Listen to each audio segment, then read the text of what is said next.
խոսքները ուղիղ ձեզ են ուղղվում, ասում են ձեր անգործության հետևանքը եւ առաջին հերթին դուք պետք է հրաժարական ներկայացնեք։ Նախ ինչու է բանակում այսպիսի իրավիճակ ստեղծվել, որ 10 օրում արդեն 3 մահ ունենք։ Որն է պատճառը։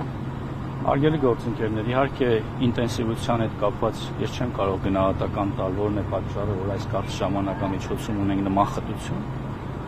բայց այն, որ մահերի համար կարելի է մեղադրել պաշտպանության նախարարին, սա նորություն է Հայաստանի Հանրապետությունում, ինչու։ Իհարկե ես միշտ հեռու եմ եղել այն մտքից, որ մենք այս հարցին պիտի նայենք վիճակագրության ձևով, բայց կյանքը ու անցյալը, ընդհանրապես բանակի պատմությունը նաև որոշակի վիճակագրություն է ենթադրում։ Հայաստանի Հանրապետության պատմության ողջ ընթացքում, բանակի ողջ պատմության ընթացքում դեպքեր ինքնասպանության, սպանության, ոչ կանոնադրային հարաբերությունների եղել են մշտապես։ Դրանք բարձրացել են, իջել են, օրինակ 25 թվականին մեր աշխատանքի արդյունքում այդ թիվը հասել է մինիմալի 2-ի։ Բայց ես ընդամենը վիճակագրություն մի քանի ներկայացնեմ, որպեսզի ձեզ համար ավելի որ թվականից սկսեմ։ Ասեք, որ ավելի Եկեք 16-ից սկսեմ, 17-ից սկսեմ, հետ պատերազմյան որպես շրջան։ Ներողություն եմ խնդրում, 16։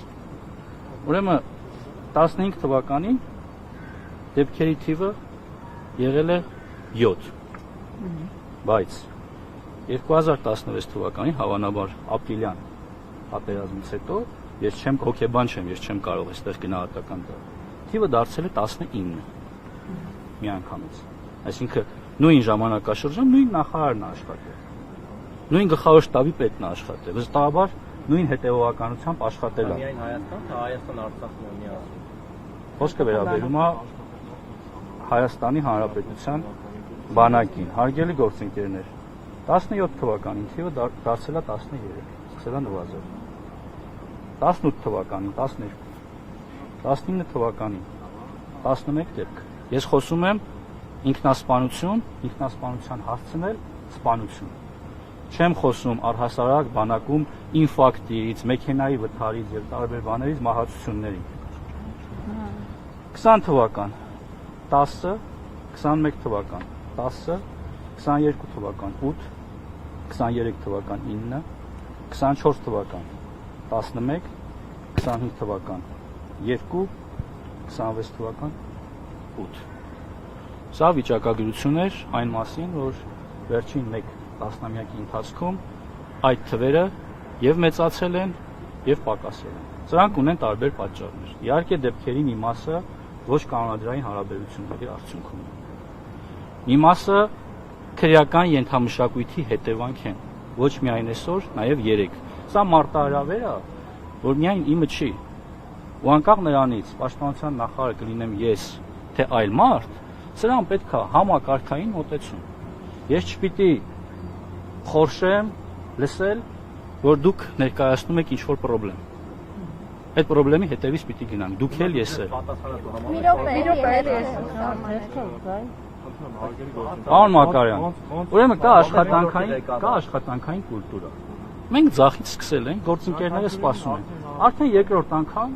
այդ կուլտուրան խախտում է։ Ես խնդրում եմ հարգանքով մոտեցեք եւ ինձ եւ մեր գործընկերներին։ Ես կպատասխանեմ ձեր մեկ հարցի, երբ որ ձեր հերթը գա։ Պարոն նախարար, ինձ հետաքրքրում է մեր սպառազինության հարցը, մենք խաղաղության համաձայնագրի նախաստորագրումից հետո արդյոք նույն ինտենսիվությամբ ենք սպառազինում, քան նախքան այդ։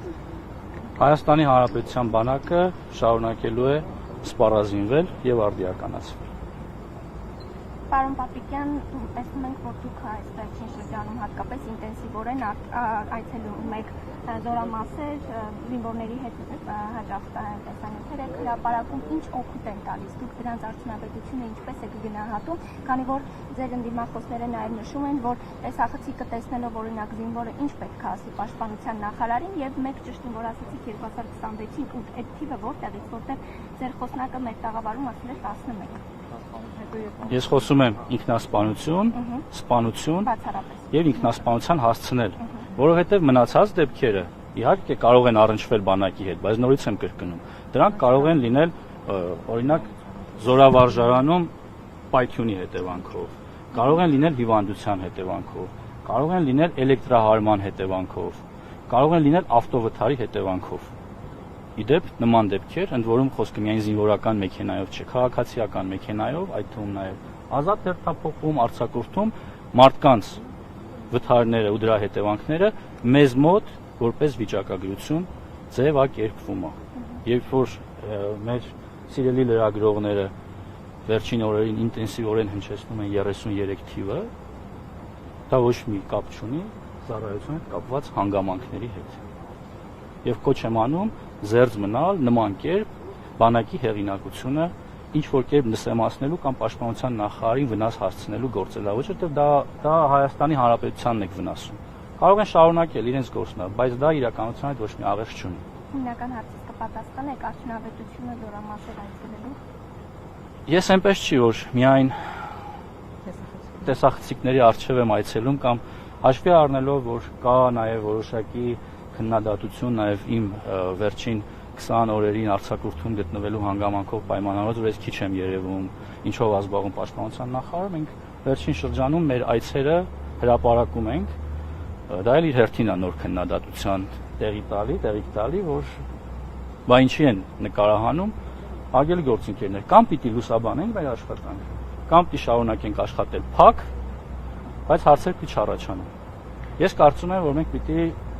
շարունակենք աշխատել ավելի բաց, եւ ես պատրաստվում եմ աշխատել ավելի բաց եւ իմ աշխատանքային ինտենսիվությունը ի ցույց դնել մեր հանրությանը։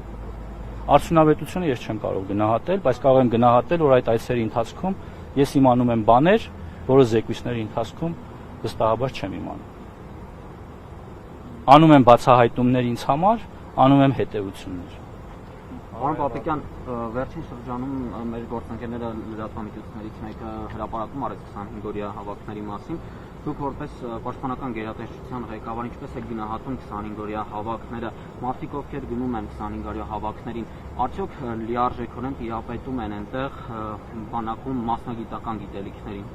Գիտեք, մենք մշտապես հարցումներ ենք անցկացնում, գնահատականները տարբեր են եւ քայլեր ենք կատարում, որ տարեստարի բարելավվի այդ ծառայության որակը, որովհետեւ այլընտրանք չկա, մենք պիտի ամեն կերպ մեր պահեստազորին պատրաստենք։ Ու դա այն կարճ ու հեշտ ճանապարհն է, ու նաեւ բոլորի համար հարմար, որովհետեւ 25 օրը չի հասցնում այնքան մարդուն աշխատանքային, ֆիզիկական վնաս, քան 25 օրվա ընթացքում, որտեղ նախկինում 3 ամիս էր, եւ բնականաբար մենք այս օպտիմալ ժամանակահատվածն ենք ընտրել, որ գործից կտրվելով անգամ մարդը կարողանա վերաադապտացվել բանակին, վերհիշել եւ իհարկե դառնալ մեր պահեստազորի մաս։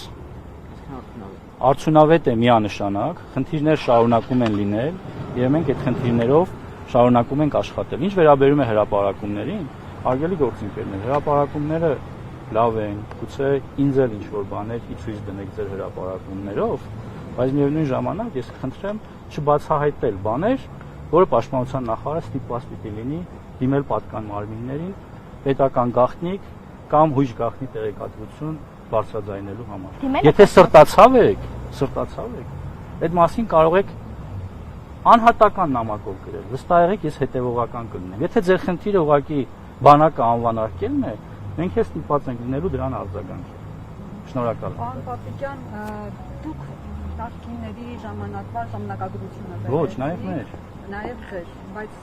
եկան 2015 նախկինից 2 տարի եմ հրապարակել։ Ներողություն։ Մի վարք։ Չէ։ Խնդրեմ։ Չէ։ Ահա, 98 թվական։ 50 դեպք։ Այսինքն ես ուզում եմ հասկանալ, որ ես ազնվորեն եմ հարցին մոտենում։ Մեծ թվերի հետևից չեմ գնում։ 96-ի 82 դեպք։ Սպանություն, ինքնասպանություն եւ ինքնասպանության հասցնելու դեպքեր 99 թիվ, 28, 2000 թիվ, 21, 2001, 18, 2002, 24, 2003, 15, 2004, 16, 2005, 15, 2006, 13, 2007, 15, 2008, 11, 2009, 15, 2010, կրկին 21, 2011, 14, Այսինքն երևի նաև հասկացել եք, որ նախկին պաշտպանության նախարարներ, գլխավոր շտաբի պետեր, երբ այս հարցի մասին խոսում են, իրանք հասկանում են սրա էությունը եւ երբեք չեն տրվում այն սադրանքներին, որը կա դաշտում։ Մարդիկ ճշմարտության մասին են խոսում, այսինքն ինձ պաշտպանելու մասին չի, ճշմարտության մասին է։ Պարոն Պապիկյան, ես այլ բան եմ հարցնում։ Տեսեք, դուք այդ վիճակագրությունը երբ վերում եք, դուք 8 տարի իշխանության եք։ Ու եթե բանակում կան գոհական բարքեր, կան ինչ-որ բաներ, այս 8 տարվա մեջ ձեր պատասխանատվության ներքո չի, որ դրանք դուք ունեք պատասխանատվություն, բնականաբար ունենանք, դեռ տարին չի ավարտվել, մենք արդեն ունենք 8 բնականաբար ավելի մեծ պատասխանատվություն։ Մենք էլ ենք ծնող, մենք էլ ենք մայր, մենք էլ զավակներ ունենք բանակին ուղարկելու, սա ոչ միայն ազգային, անձնական նաև հարց է, ու մենք պիտի վստահ լինենք, բանակին մենք զինվոր ենք տանում, որ իրար խփեն, հետո ասեք դե գողական բարքեր են խփուր են դրել բանեն, արել դուք ունեք որևէ պատասխանատվություն, թե չէ՞ այստեղ։ Բնականաբար որպես պաշտպանության նախարար ես իմ պատասխանատվության մասնաբաժինը ունեմ, բայց դրա մասնաբաժինը ունեն նաև նրանք, ովքեր այդ քրեական ենթամշակույթին, բայց միշտ չէ որ քրեական ենթամշակույթի մասին է խոսքը, եկեք ակցենտը միայն դրա վրա չդնենք, որ դրան վերաբերում են թողտվությամբ, մատերի արանքով են նայում այդ երևույթներին։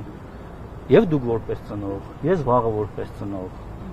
Հասկանում եք, այս հարցին մենք պիտի համակարգային մոտենանք։ Ուզում ենք ապրենք գողական բարքերով։ Այսօր չի եղել, որ բանակում, բաղնիքում, որ ինչ-որ բան ընկնում է, դրան ձեռ տալ չի կարելի։ Ես չեմ դրա հեղինակը։ Հասկանում եք։ Ես չեմ հեղինակը, որ մարտական դիրքում քնած զինվորը այլևս նրան դիպչել չի կարելի։ Ես չեմ դրա հեղինակը։ Բայց ես պատասխանատու եմ, որ դա արմատախիլ անենք։ Ու ես չեմ նահանջելու, գնալու եմ դրանք արմատախիլ անելու ետևից։ Ամեն օր։ Թե դա ինչքան արդյունք է տալիս ու ինչքան արդյունք կտա, կարծում եմ 25 թվականի մեր ցուցանիշը նաև դրա մասին է։ Բայց ես 2025 երկու թվի մասին է խոսքը։ Բայց նորից եմ ասում, ես այս հարցին չեմ ուզում նայել որպես լոգ վիճակագրություն։ Ես առաջարկում եմ դուք էլ այս հարցին նայեք որպես ծնող, որպես քույր, որպես հասարակության մտահոգ քաղաքացի, ով այս ողջ կոմպլեքսը, հիմա աշխատանքային խումբ է վարչապետի հանձնարարականով ձևավորվել, որին մաս են կազմում պաշտպանության նախարարը, կրթության, գիտության, մշակույթի, սպորտի նախարարը, առողջապահության նախարարը, այլ պատկան մարմիններ, այդ թվում նաև ուժային կառույցներ, պետքա վեր հանել, հիմա երբևէ դուք հարց տվել եք Հայաստանի Հանրապետությունում ամեն տարի քանի ինքնասպանություն է։ Որպես լրագրող մտքներով անցել է երբևէ։ Փորձել եք համեմատել այս թվերը մեր թվերի հետ։ Վստահ եմ չեք արել։ Փորձագետները խորհուրդ են տալիս այդ թեման շատ չարթարել։ Փորձագետները խորհուրդ են տալիս միայն պաշտպանության նախարարության դեպքերը բարձրաձայն են։ Շղթայի Հարգելիս, բա այդ շղթայի մասին խոսում եք, հիմա մի քանի օր իրար հետևից որ դեպքեր են դնում, դա այդ շղթայի նման չի։ Համ գիտեք, որ դա հոգեբանական ազդեցություն կարող է ունենալ։ Ընդ որում ամիս, օգոստոս ամիս, որը մարդու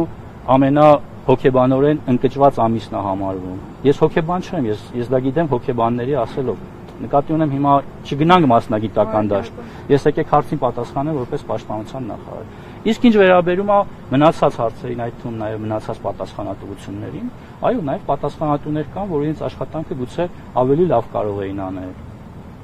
Եվ դրանք ունեցել են հետևանքներ, առաջիկայում կունենանք նաև նոր նշանակումներ։ Պարոն նախարար, դուք ըստ էության տարանջատում եք գնում խաղաղ պայմաններում բանակում զոհվածների, ես հիմա ըստ էության թվերը առանձնացնում եք, հա, ինքնասպանություն, սպանությունների դեպքերը խաղաղ պայմաններում զոհվածների մյուս թվից, արդյոք այս տարանջատումը ինչին է օրինակ թվերը։ Ես լավ չհասկացա, խնդրում եմ։ Դուք մենակ ես կասեմ հարցեությունը, պաշտպանության նախարարություն միակ կառույցն է, որ հետ ծառայության է կապակցություն։ Դուք հիմա ինքնասպանությունների եւ սպանությունների թվերն եք ներկայացնում, բայց խաղաղ պայմաններում զոհերի թիվը ասում եք պետք։ Զոհը ինչ է կներեք էլի։ Զոհ տերմինը ինչ է։ Մահացողները։ Մահանալն ու զոհվելը նույն բաներն են։ Այսինքն ավտովթարը զոհ չի։ Հարգելիս, երբ մենք խոսում ենք վիճակագրության մասին, ես խոսեցի, որ կարող է մարդը հիվանդությունից, մենք գործ ունենք տասնյակ հազարավոր անդամներ ունեցող համակարգի մասին, որտեղ ծառայում են 18-ից մինչև 65 եւ ավելի նույնիսկ երբեմն տարիք ունեցող մարդիկ, ովքեր ունեն հիվանդություններ, սրտանոթային, տառապում են այլ հիվանդություններով։ մեքենա են վարում, վթարվում են, վիրավորվում են եւ մահանում են։ Բա ինչի՞ եք այդ մարդկանց Ներողություն, տանում։ ես իմ հարցը Արգելից հենց ուր եմ տանում։ Ներողություն, էլի, դիցուկ քաղաքացի, ով ծառայում է Հայաստանի Հանրապետության բանակում։ Իր մեքենայով վթարվում է ու մահանում է։ Իրանց տանը ընտանիքով։ Ես դրա մասին Ընտանիքով է վթարում նույնիսկ, դրանց դեպքեր էլ ունենք։ Իմաստը դուք ինչու եք տարանջում։ Ոչ, դուք եք ծայրահեղացնում։ Չէ, կարելի է իմ Այո, իհարկե։ Մարդիկ ասում են, որ իրավապաշտպանները, նաև ծնողները, որ մենք բանակին երեխա ենք տալիս եւ այդ երեխաները մահանում են։ Դուք ասում եք, որ ինչու եք տարանջատում ըստ էության նվազեցնելով պատասխանատվությունը եւ ասում եք սա ծառայության հետ ինչ կապ ունի, արդյոք չեք տեսնում այդ կապը եւ մարդիկ բանակ են ուղարկում երեխային։ Դուք ասում եք հիվանդությունների Ձեր հարցը անկեղծ եք տալիս։ Այո, որովհետեւ հնչում է Այդ դեպքում ներողություն եմ խնդրում։ Եթե ես այդ հարցին նայեի այն դիտանկյունից, որ դուք եք ներկայացնում, Այդպիսի տեսակետ է հնչում եւ ես ձեզ ասում եմ։ Խնդրում եմ լսեք։ Ձեզ հակադարձում եմ։ Խնդրում եմ լսեք։ Եթե ես հարցին նման կերպ նայեի, ես այսօր ձեզ հետ խոսելիս վիճակագրությունը նաև ներկայացնելիս կասեի. հարգելի լրագրողներ, սիրելի հանրություն, այդ վիճակագրության մեջ ժամկետային զինծառայողները 4-ն են։ Մնացածը պայմանագրային ու տարբեր կոչումներ ունեցող տարբեր տարիքային խմբերի զինծառայողներ են, բայց ես դրա մասին չեմ խոսել։ Ձեր հաշվարկով կամ ձեր մեթոդաբանությամբ բոլորը 18-ից 20 տարեկան երեխաներ են կամ տղաներ են։ Այդպես չի։ Ես նշում եմ, որ ձեր նշած վիճակագրության մեջ տարբեր տարիքային խմբերում գտնվող ու տարբեր պատճառներով եղած դեպքերն են, որը Պաշտպանության նախարարությունը ի տարբերություն որևէ այլ կառույցի։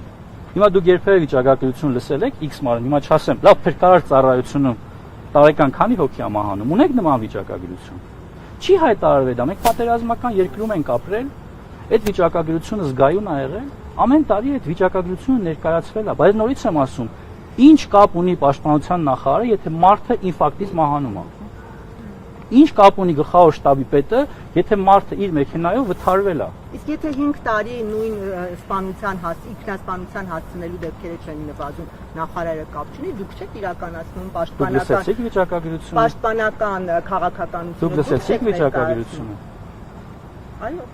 Իմ նշած վիճակագրությամբ 2025 թվականին այդ դեպքերը դարձել են երկրորդ։ Ես շնորհակալ եմ ձեզ հարցի համար։ Այսինքն դուք կարծում եք, որ դուք բարելավել եք իրավիճակը։ Ես պատասխանեցի ձեր հարցին։ Ես շարունակելու եմ հետևողական այդ ոչ թե թիվը դեպքերը պակասեցնելու ճանապարհով։ Շնորհակալ եմ։ Պարոն Պապիկյան, դուք խոսում եք բանակի հեղինակությունից, բայց Բաժան արիստում։ Դուք խոսում եք բանակի հեղինակությունից, ես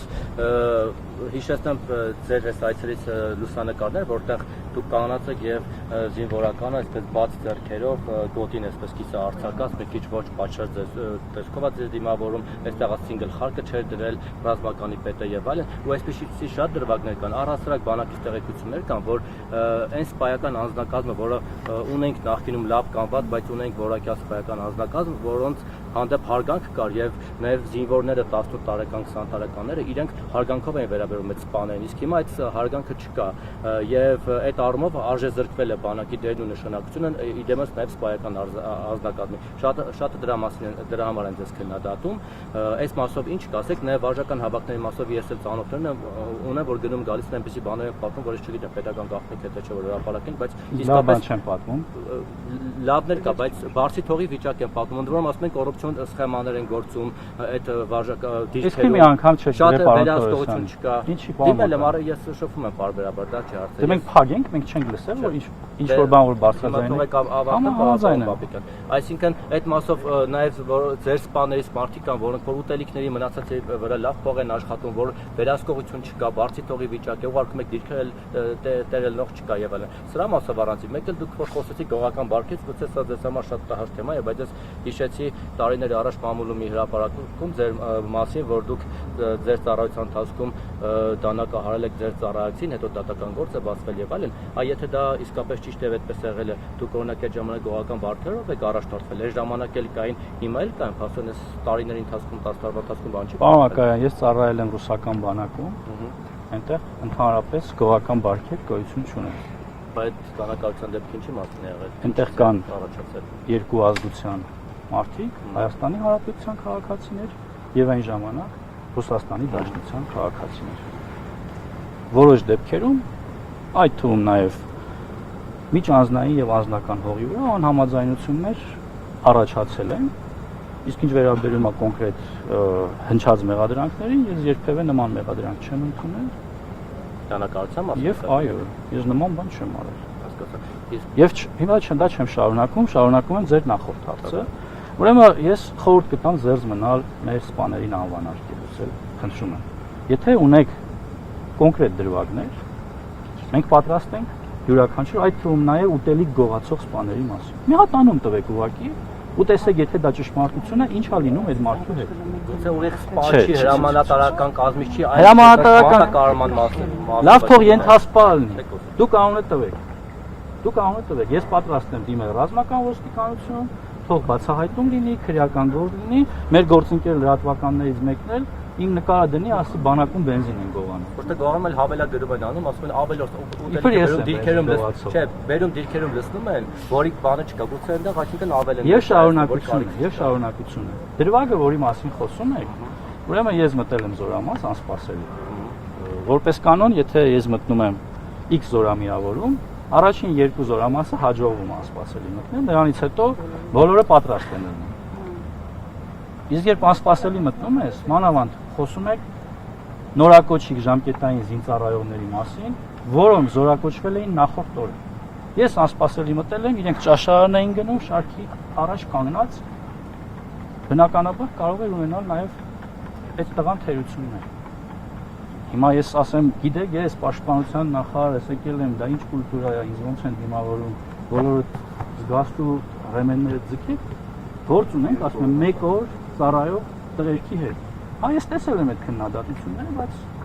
հարց չեմ համարել դրան պատասխանելու, որովհետև այնտեղ մեղադրական որևէ բան չկա։ Շատ լավ է, որ ուշադիր է մեր հասարակությունը եւ պահանջում է կարգուկանոն։ Ես էլ եմ պահանջում կարգուկանոն ու հետեւական եմ լինելու, որ կարգուկանոնը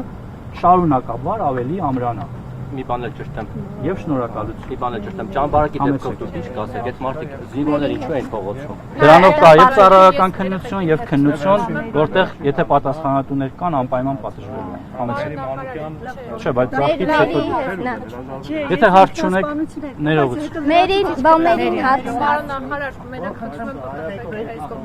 դուք ներկայացրիք թվերը 2016 թվականից հետո մինչև 2026 թվականը հետո սկսեցի 95-ից, որտեղից վիճակագրություն կա, ես 50-80 դրանց մասին լսեցի, բայց տեսեք 20 թվականին, 21 թվականին, 22 թվականին, երբ որ դուք ընթերցեցիք հետ պատերազմյան շրջան էր 8-10 թվերը, եթե ես ճիշտ եմ հիշում,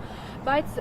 հիմա շատ ավելի շատ է, քան հետ պատերազմյան շրջանում։ Դուք այդ ամեն ինչը ինչով եք բացատրում եւ դուք ունեք օրինակ վիճակագրություն ինչով է պայմանավորված, որ հիմնականում առաջին, երկրորդ եւ 5-րդ բանակային կորպուսներում է տեղի ունենում այդ սպանությունները։ Օրինակ ձեզ հետաքրքրել է գրեթե 3-րդ բանակային կորպուսի վերաբերյալ մենք նման օրինակ դեպքերի ականատես չենք լինում, բայց նաեւ դուք խոսեցիք, նշեցիք քննություն է ընթանում, մամուլին բարբերաբար հերքում եք հրապարակվող տեղեկությունների վերաբերյալ, որ հակագազերով չեն եղել,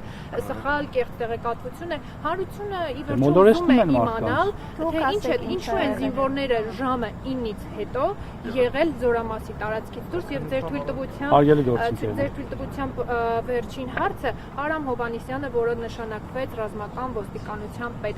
ով է ձեզ առաջարկել իր թեկնածությունը եւ դուք նրա վերաբերյալ հրապարակումներին ծանոթ չեք, ենթադրյալ կոռուպցիոն դրսևորումների վերաբերյալ եւ երկրորդ բանակային կորպուսի հրամանատարը, որը չնայած վերջերս է նշանակվել, ազատվելու է պաշտոնից թե ոչ։ Ով? Երկրորդ բանակային կորպուսի Սիմոն Նազարյանը։ Ոչ, չի ազատվելու Սիմոն Նազարյանը, առհասարակ կորպուսի